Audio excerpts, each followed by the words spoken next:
Boa noite a todos, sejam todos muito bem-vindos a mais uma noite de estudo, que possamos estar com a paz de Jesus em nossos corações. Vamos iniciar com uma página e prece para a nossa noite de hoje. Do livro Pão Nosso, pelo Espírito de Emmanuel, Francisco Cândido Xavier, porque ignoram. É isto vos farão porque não conhece ao Pai nem a mim. Está em Jesus com João, capítulo 16, versículo 3. Dolorosas perplexidades não raro assaltam os discípulos, inspirando-lhes interrogação. Por que a desarmonia em torno do esforço fraterno? A jornada do bem encontra as barreiras sombrias. Tenta-se o estabelecimento da luz, mas até a treva penetra as estradas. Formulam-se projetos simples para a caridade que a má-fé procura perturbar ao primeiro impulso de realização. Quase sempre, a demonstração destrutiva parte de homens assinalados pela posição de evidência, indicados pela força das circunstâncias para o exercer a função de orientadores do pensamento geral. São esses que, na maioria das ocasiões, se arvoram em expositores de imposição e exigências descabidas. O aprendiz sincero de Jesus, todavia, não deve perder tempo com interrogações e ansiedades que não se justificam. O Mestre Divino esclareceu esse grande problema por antecipação. A ignorância é a fonte comum do desequilíbrio, e esse ou aquele grupo de criaturas busca impedir as manifestações do bem. É que desconhece por enquanto as bênçãos do céu. Nada mais que isso. É necessário, pois, esquecer as sombras que ainda dominam a maior parte dos setores terrestres, vivendo cada discípulo na luz que palpita no serviço do Senhor. Agora vamos elevar os nossos pensamentos a Jesus, nosso Mestre, ao nosso Pai, governador, nosso Pai querido, Criador de todas as coisas, nossos mentores, o mentor da nossa instituição. Agradecer a página que aqui foi lida, que possamos refleti-la e refletir em tudo que foi lido, e com certeza foi encaminhado pela espiritualidade amiga.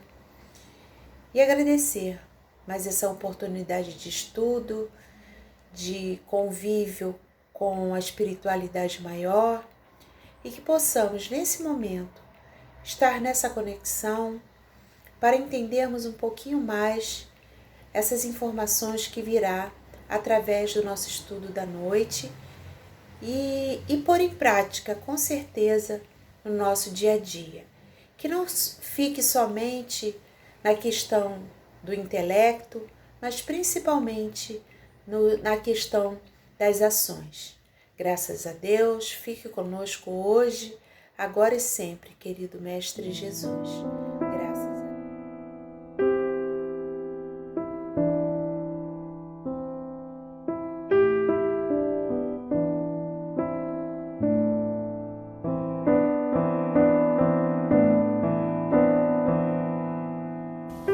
Meus queridos irmãos, minhas queridas irmãs, muita paz a todos. Nesses dias tumultuados que vivemos, nada que nos acontece é por acaso. Tudo tem uma razão de ser. A doutrina espírita nos ensina, através da lei natural da causa e efeito, da ação e reação, que nós estamos imersos em ondas mentais. Ondas mentais que recebemos e que emitimos a toda hora, a todo momento. Essas ondas dependem de nós, como emissores, da qualidade delas. E depende de nós, da nossa autorização, recebermos ou não, dar guarida ou não a ondas de quilate negativo. Então, como emissores e receptores de ondas, nós a toda hora recebemos sugestões mentais, ordens mentais, provindas tanto de amigos espirituais como de cobradores espirituais. Nesse momento, então, de pandemia e de isolamento social, existem relatos que nos vêm pela internet de companheiros que se queixam do assédio espiritual inferior, com pesadelos, com pensamentos ruins, ligados a cobranças. Os cobradores estão na toda, estão tinindo, emitindo notas promissórias a toda hora, a todo momento, numa cobrança, aproveitando o momento em que nós estamos parados em casa ou simbolicamente sem fazer nada, porque a grande maioria de nós tem com muita ocupação em seus respectivos lares, ou aqueles que precisam e devem ainda trabalhar por questões diversas de ordem profissional, tem também relatados o sono complicado, uma dificuldade em conciliar o sono, ou até medo de dormir face a pesadelos recorrentes. A doutrina espírita nos ensina que a obsessão é um fato. A obsessão é uma cobrança de alguém que nós devemos em vidas passadas e que nos cobra o mal que nós fizemos a ela ou a pessoas que são caras a ela e outras existências e que ficam no processo de cobrança insistindo mentalmente, muitas vezes nos sugerindo pensamentos de derrotismo, de pânico, de medo, e muitos de nós ignoramos e não vigiamos como devemos, entramos nessas faixas mentais negativas, dando guarida a esse tipo de pensamento, esse quilate de pensamento, e somos consumidos por essas ondas que vão trazendo para nós uma tristeza sem fim. E eis é o primeiro passo para que sugestões mais graves venham. E os espíritos cobradores, infelizes, que querem ter a única alegria deles, que seria a nossa infelicidade, e sabendo, tendo eles a certeza, como desencarnados, de que aqueles que aportam no mundo espiritual pelo suicídio sofrem tremendamente, e para eles a alegria deles é ver o nosso sofrimento, eles ficam a nos cercar. Primeiro com o pensamento de tristeza, de derrotismo, de que essa pandemia não vai ter um fim, de que o vírus vai contagiá-lo e de que com ele vai ser diferente, a morte será súbita e de que não haverá nenhum tipo de remédio. E daí o próximo passo, depois que o estágio mental nosso é do pânico, é do medo, começa a sugestão para o suicídio.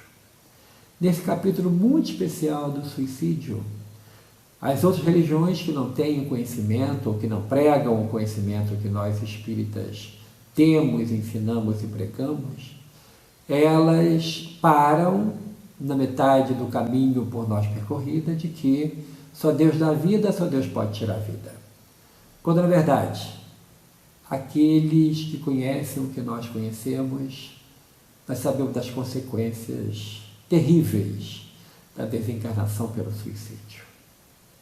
Nós sabemos através, por exemplo, do livro da Dona Ivone do Amaral Pereira, recebido mediunicamente por ela, ditado pelo espírito Camilo Castelo Branco, Memórias de um Suicida, que você pode ter acesso pela internet, assim como também, se você não tem um livro aí em sua casa, você pode ouvir pelo canal do YouTube a radionovela do Memórias de um Suicida, que é espetacular, que traz de maneira fidedigna, de uma forma romanceada, é claro, o livro, e que é um verdadeiro antídoto contra o ideário suicida que muitas vezes ronda a nossa mente. Então, você que está sozinho, que não tem ninguém com você, na verdade você tem seus amigos espirituais, tem seu anjo de guarda, mas materialmente ou encarnados não existem com você nesse momento de isolamento social,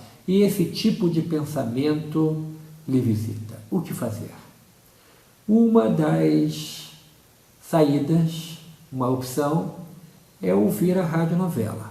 A radionovela do livro Memória de um Suicida, da Dona Ivone e do Amaral Pereira, editada pelo Espírito Camelo Castelo Branco, se não ganhou, deveria ganhar um prêmio pela produção, pelo modo como os efeitos sonoros, efeitos especiais foram feitos. Aqui em nossa casa espírita, a Casa de Batuíra, em São Gonçalo, no estado do Rio de Janeiro, nós fizemos uma capacitação de tarefeiros para atuar numa determinada tarefa, e nessa capacitação nós colocamos como um dos elementos de suporte para ser usado na capacitação, a radionovela. E no início, no primeiro capítulo, nos primeiros capítulos, até o capítulo 4, a sonoplastia é 10. É 10 no momento de assustar também, de acordar para uma realidade dura, verdadeira e cruel do que acontece conosco após o suicídio. Então, nós que fizemos uma experiência aqui, tínhamos acabado de ganhar uma aparelhagem nova de som aqui para o nosso salão da Casa Espírita, e aí eu que estava à frente coordenando o grupo, eu tive a ideia de diminuir a luz do ambiente do salão para que as pessoas pudessem ouvir de maneira mais fidedigna aqueles primeiros capítulos. E logo no primeiro capítulo, já com som novo, pedi para colocar ousadamente um pouquinho mais alto, e quando eu observei, os companheiros que estavam fazendo o curso começaram a ficar incomodados, porque logo no primeiro capítulo é uma gritaria de espíritos no Vale dos Suicidas, gritaria decorrente do pânico, do medo, do pavor pelo qual eles estão passando, das situações horríveis, terríveis que eles estão vivenciando ali, e aí eles passam por aquilo de uma maneira muito difícil, e a sonoplastia nos remete a um local de muita dor, e com a luz diminuída no salão. Em determinado momento, uma companheira pede, pelo amor de Deus, para que fossem acesas as luzes, porque estava já gerando medo nas pessoas. Ou seja, o efeito foi o desejado pela equipe da Legião da Boa Vontade que fez essa radionovela. Foi algo espetacular. E eu recomendo porque ali conta a história não só do Camelo Castelo Branco, mas de mais 4 outros companheiros portugueses que desencarnaram pelo suicídio. E infelizmente nessa pandemia assistimos a muitos companheiros que estão partindo pela porta falsa do suicídio, como se fosse uma válvula de escape, como se o suicídio fosse resolver o problema da aflição, da angústia que amanhece com eles e que vai dormir com eles. Um dia inteiro de angústia, muitas vezes proporcionado por uma mídia infeliz que prefere falar sobre morte, sobre mortos, sobre velórios, sobre enterros, do que ressaltar o avanço da ciência, ressaltar e trazer depoimento de pessoas curadas. E isso faz com que muitos que ainda têm medo de morrer entrem numa situação mental muito negativo de pânico, e alguns companheiros desavisados, porque nós não oramos e vigiamos como devemos, entramos na faixa mental dos cobradores espirituais. E alguns desses cobradores querem sim que partamos pela porta falsa do suicídio para ter o prazer de nos ver sofrer. E aí as pessoas que estão passando por esse momento, ao ouvirem essa radionovela, começam a despertar. Começam a perceber, e mesmo que fosse por hipótese, começam a descobrir que existe uma grande chance de ser tudo verdade aquilo que é narrado na radionovela. Aquilo que a gente lê no livro Memórias de um Suicida. E que nos fala com detalhes do sofrimento pelo qual passa aqueles que optam por deixar a vida através do suicídio. Momentos de dor, momentos de total desespero, em que as pessoas que estão ali envolvidas nessa falsa saída, nessa falsa solução, pensando que vão acabar com tudo, acordam vivas. Acordam vivas e, de acordo com o relato contido nesse maravilhoso livro Memória de um Suicida, eles dizem do sofrimento sem fim, de um sofrimento cruel, pelo qual passam os companheiros que estão lá no Vale dos Suicidas, que é uma região no mundo espiritual inferior para onde vão as pessoas que cometem o suicídio. Pessoas que, como Judas Iscariotes, que cometeu o suicídio e que foi para esse vale, e de lá ele saiu com a proposta de pagar o erro de ter traído.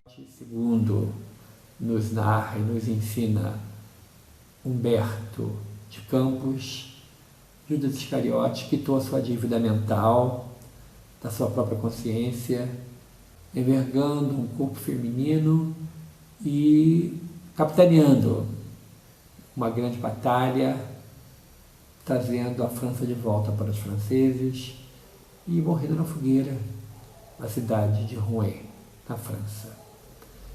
Mas aqueles companheiros que, incentivados por espíritos cobradores, como está lá no conto Leonel e os Judeus, no livro Dramas da Obsessão, ditado pelo espírito Dr. Bezerra de Menezes, a médium e fone do Amaral Pereira, alguns companheiros são incentivados ao suicídio não pelos seus próprios pensamentos, mas auxiliados por aqueles que são cobradores, mas que não participam do ato em si. Na hora do ato se afastam, para que toda a responsabilidade do suicídio recaia sobre a criatura que o cometeu. E os relatos contidos no livro O Céu e o Inferno, escrito por Allan Kardec, é de tal forma alarmante, verdadeiro, que faz com que, muitas vezes, nós, nesse isolamento social, que somos visitados sobre esse ideário, nós vamos reagir, vamos dizer não, porque tudo passa. Por pior que seja a noite tempestuosa, com raios, trovões e muita chuva, o dia amanhece. A luz vence as sombras e o sol vem, a luz vem. E nós devemos também acreditar de que o pior que seja a situação pela qual estejamos passando, a luz vem e vamos vencer. Vamos vencer a situação difícil que estamos passando, positivando a nossa mente, acreditando piamente de que Deus não desampara, de que temos sempre espíritos bondosos a nos socorrer, a nos ajudar, com o nosso anjo guardião e os espíritos protetores que todos nós temos. Então o suicídio não é saída para nada, muito pelo contrário, é entrada para uma situação de muita tristeza.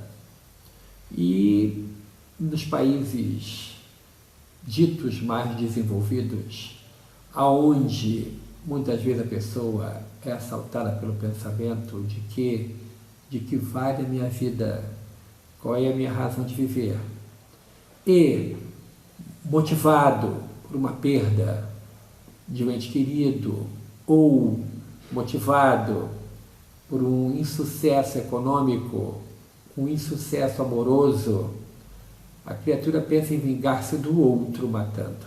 Como aconteceu e é relatado no livro Céu e Inferno de Allan Kardec, quando nos conta a história daquele homem que trabalhava numa fábrica de botas e de que era noivo e de que ficou muito íntimo da família de sua noiva e todos os dias ia almoçar e jantar, já que trabalhava perto. Naquele momento em que o noivo tem total confiança e vai entrando na casa, e ele, um belo dia, em um jantar, por uma colocação feita pela sua noiva, ele exasperou-se, ficou nervoso e deu a ela uma resposta muito grossa. O pai e a mãe ficaram assustados, a mocinha ficou quieta e o noivo foi embora. E ao sair o noivo, ela disse para os pais: o noivado está rompido. Se ele antes de casar já me trata assim na frente de vocês, o que fará de mim depois que eu me casar? E no dia seguinte, na hora do almoço, ele bateu a porta, como sempre, e a noiva falou: você vai embora, eu não tenho mais nada com você. Joga o anel de noivado pela frecha da porta. Ele se desesperou. Ele pede perdão, pede desculpas, pede uma nova chance. Disse que estava muito nervoso naquela hora, mas ela manteve-se dura e disse: vai embora. Ele, passada a hora do almoço, relutou um pouco, mas foi embora.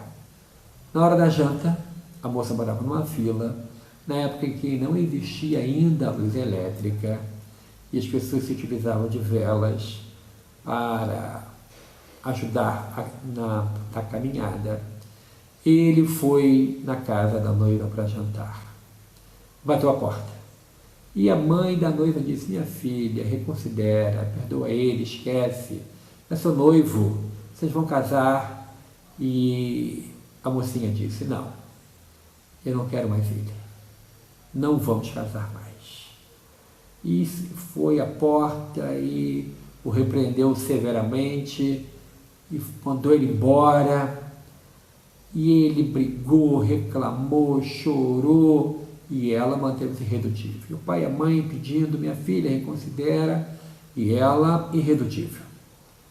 E ele então pensou numa saída. Ela vai se arrepender amargamente do que ela fez comigo. E daí um pouco, ele jantando, escutam quando um barulho acontece na porta. E um silêncio em seguida. Nada mais.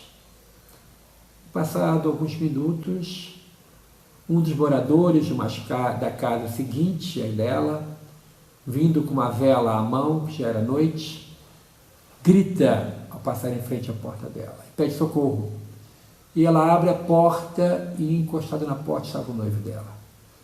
Havia se matado com um punhal. E ele, evocado por Allan Kardec numa das reuniões mediúnicas coordenadas pelo codificador, Allan Kardec ficou sabendo do suicídio dele através dos jornais e, passado algum tempo, o convoca para que ele desse o seu depoimento. Com a autoridade moral de Allan Kardec, que foi possível com que ele fizesse, com objetivo único de estudo, esse tipo de convite de evocação, o espírito, auxiliado pelos espíritos superiores, inclusive o espírito São Luís, rei de França, o auxilia e traz ele ao ambiente da reunião mediúnica, e aquele jovem suicida disse: saí da agonia para cair no desespero. Estou totalmente desesperado, porque a morte não existe. Encontrei-me vivo, total e completamente vivo. E traz seu relato de tristeza, de arrependimento pelo ato praticado. Então, a você, meu irmão, minha irmã, que muitas vezes pode vir a ser ou já está sendo visitado por pensamentos de tristeza profunda, de quadros de depressão, e começando já a captar ondas mentais que lhe sugerem um suicídio, lembra do seu bom anjo. Todos nós temos um anjo de guarda. Chame-o pelo nome que você quiser, ele virá. Lembre-se de que os bons espíritos nunca nos abandonam. Ele virá, lhe atenderá, lhe socorrerá e trará para você a certeza de que tudo passa. E através, então, desse tipo de leitura que serve como um antídoto, nós iremos superar essa fase. Nós iremos lembrar de que só Deus dá vida, só Deus pode tirar a vida, e de que as consequências do suicídio são inenarráveis. Porque o próprio Camilo Castelo Branco conta nesse livro de mais de 500 páginas que, por melhor que seja a língua portuguesa, por mais fiel aos sentimentos, não é possível traduzir por escrito o desespero pelo qual os suicidas acordam e passam por um período grandioso no mundo espiritual inferior, naquele local determinado como Vale 2 dos suicidas. Não é possível narrar a dor, o desespero, a tristeza. É algo cruel, inenarrável. Então que possamos resistir, heróica e bravamente. E assim como o sol vem todo dia, vencendo as sombras da noite, a brandura da calmaria faz com que as ondas elevadas da tristeza cessem, os ventos de ruína cessem, e a certeza, como a aragem que vem a nós, nos beijando e nos dizendo: Deus é bom, a bondade de Deus é infinita e a misericórdia de Deus envolve a todos. Que possamos valorizar a vida e ter a certeza que a doutrina espírita nos traz de que nós vamos superar isso. Nós vamos conseguir passar e sairmos vitoriosos. Aproveitemos então esses dias de uma meditação forçada, de uma pausa forçada em nossa atividade, para valorizar mais a sua vida e cuidar de sua saúde mental. A leitura de livros espíritas, como o Evangelho segundo o Espiritismo, e aí temos no capítulo 6, um dos menores capítulos que tem, o Cristo Consolador, a certeza de que o Senhor Jesus nos diz: eu sou o médico das almas. Vinde a mim vós que sofreis e estáis sobrecarregados, e eu os aliviarei. Isso está no capítulo 6, o item 7, uma mensagem assinada pelo Espírito de Verdade.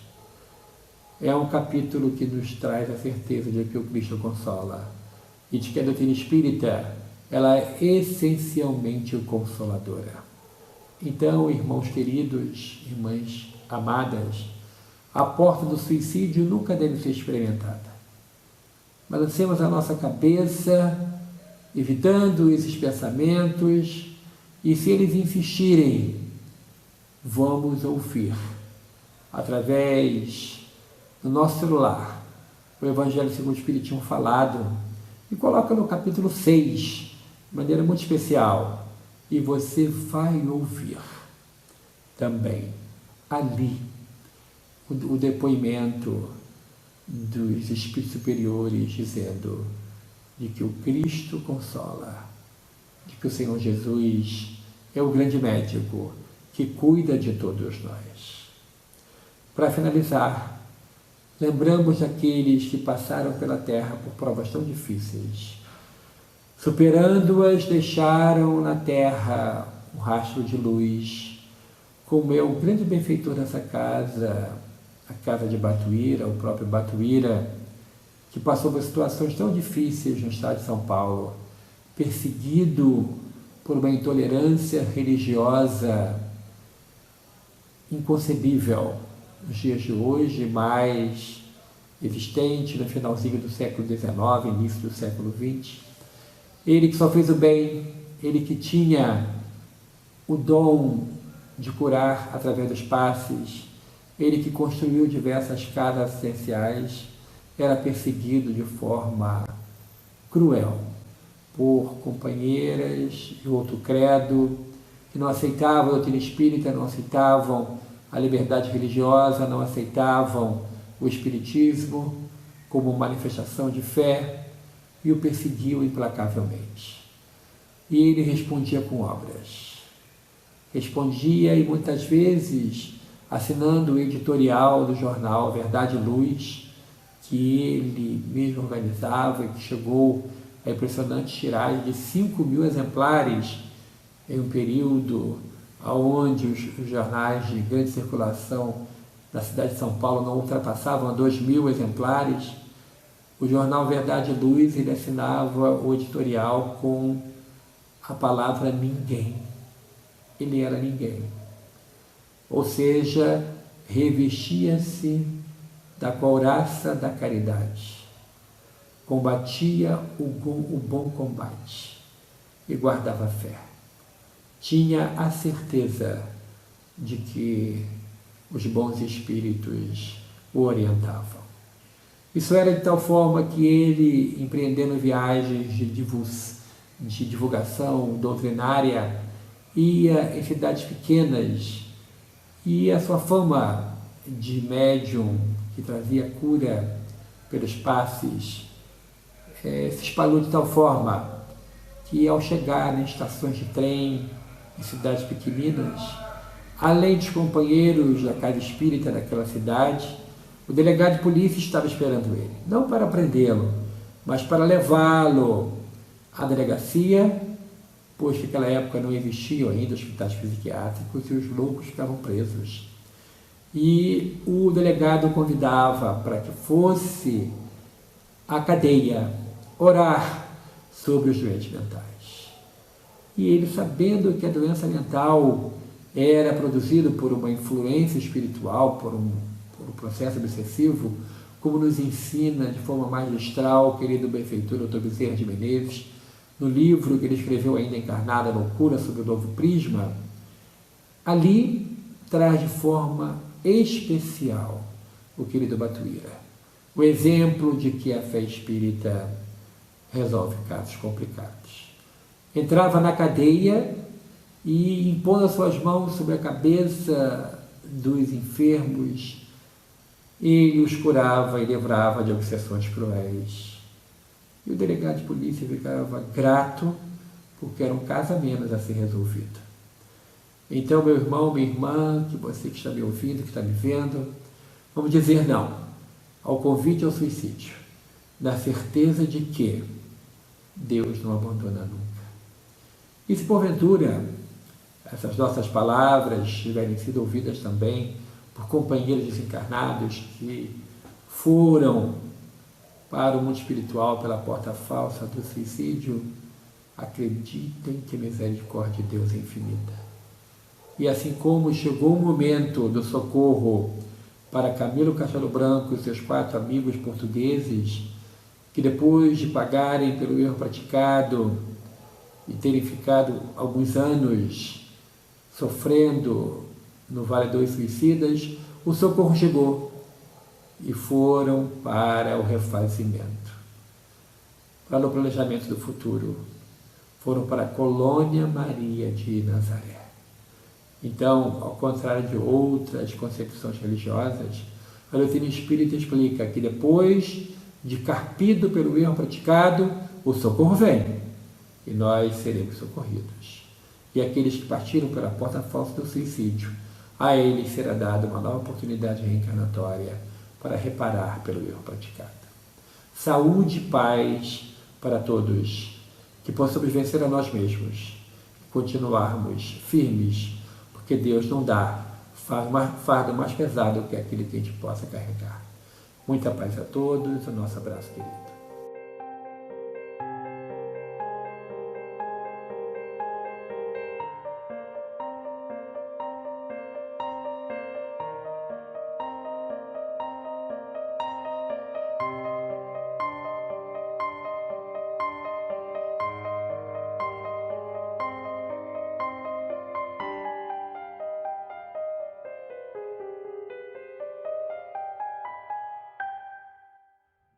Senhor, eu sei que tu me sondas, sei também que me conheces. Se me assento ou me levanto, sabes os meus pensamentos. Quer deitado ou quer andando, sabes todos os meus passos. E antes que haja em mim palavras, sei que em tudo me conheces. Senhor, eu sei que tu me sondas. Senhor, eu sei que tu me sondas. Senhor, eu sei que tu me sondas. Senhor, eu sei que tu me sondas.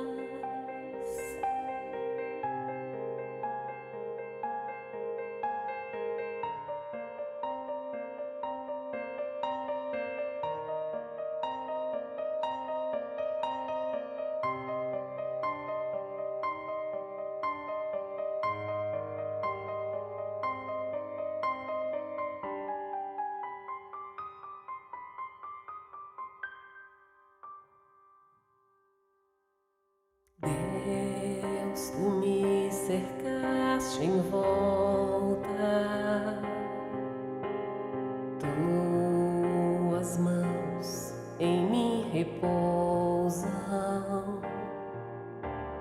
tal ciência é grandiosa, não alcanço de tão alta. Se eu subo até os céus, sei que ali também te encontro. Se no abismo está minha alma, sei que ali também me amas.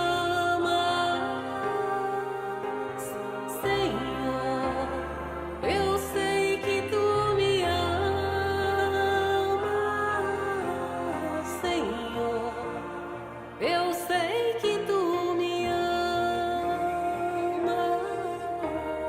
Senhor, eu sei que tu me amas. Senhor, eu sei que tu me amas. Senhor, eu sei que tu me sondas. Senhor, eu sei que tu me sondas. Senhor, eu sei que tu me sondas. Senhor, eu sei que tu me sondas. Senhor, eu sei que tu me sondas. Senhor, eu sei que tu me sondas. Senhor, eu sei que tu me sondas. Senhor, eu sei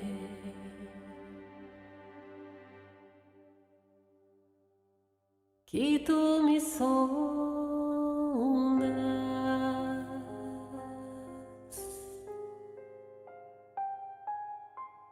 que tu me amas.